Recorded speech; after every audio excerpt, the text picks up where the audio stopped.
जब बोले तो फोटो मार लेते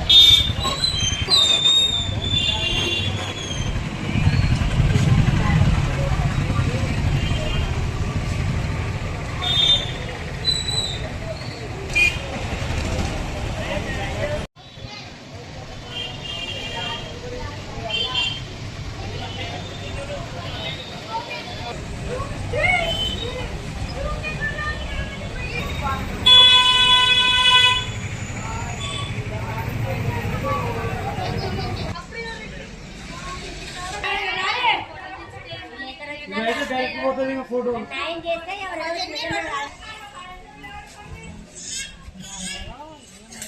లేకపోతే చెప్పమ్మా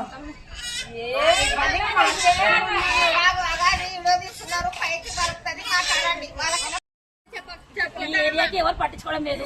వస్తున్నారు, చూస్తున్నారు, పోతున్నారు. ఎన్ని పెట్టినా అక్కడ పేపర్స్ మాత్రం పట్టించుకోవడం లేదు. చిన్న పిల్లలు ఆ నీళ్ళలో అట్లనే నడుస్తున్నారు, పోతున్నారు. జ్వరాలు వస్తున్నాయి. లాస్ట్ లో ఇంట్లో కూడా వస్తున్నారు. నీళ్ళు అయితే కాదు, నీళ్ళు ఇంట్లో వస్తున్నాయి. వాన వచ్చినా రాకపోయినా కాళ్ళు మాత్రం ఇంటిపోతున్నాయి. పురుగులు అన్ని ఇళ్ళలోకి వచ్చినాయి. పడింది, జారి పడింది. మీ ఇల్లు మీ ఆడపిల్లలకి ఇట్లా అయితే మీరు రాయిస్తారా? మా సమస్య ఎవరు తీర్చాలా? మున్సిపాలిటీ అయి ఇన్ని రోజులైంది, 10 మాటలు కంప్లైంట్ ఇచ్చినాం, కానీ ఎవరు పట్టించుకునడం లేదు. వాళ్ళు వస్తున్నారు, మున్సిపాలిటీలో వస్తున్నారు, కవర్లు తీసేస్తున్నారు, వెళ్ళిపోతున్నారు. నీళ్లు వాన వచ్చినా వెనుకొస్తున్నాయి, వాన రాకుండా వెనుకొస్తున్నాయి. ఎన్ని రోజులు భరాయించాలి? దోమలు, పిల్లలకి జ్వరాలు. మా బాధ్యత కాదు.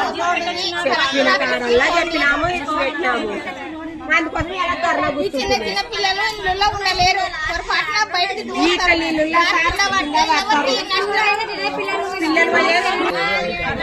పిల్లలు కింద పడి ఏమంటావు? మా పనులు పోతాం సార్, కింద పడి ఇల్లు మూత కుట్టుకొని పోతే ఏం చేయమంటావు? వెనకసారి ఎవరు చూసేది? గవర్నమెంట్ పెడతారా? ఏమైనా పెడతారా? చూడండి సార్, ఏమన్నా లీలా పోయి పోయి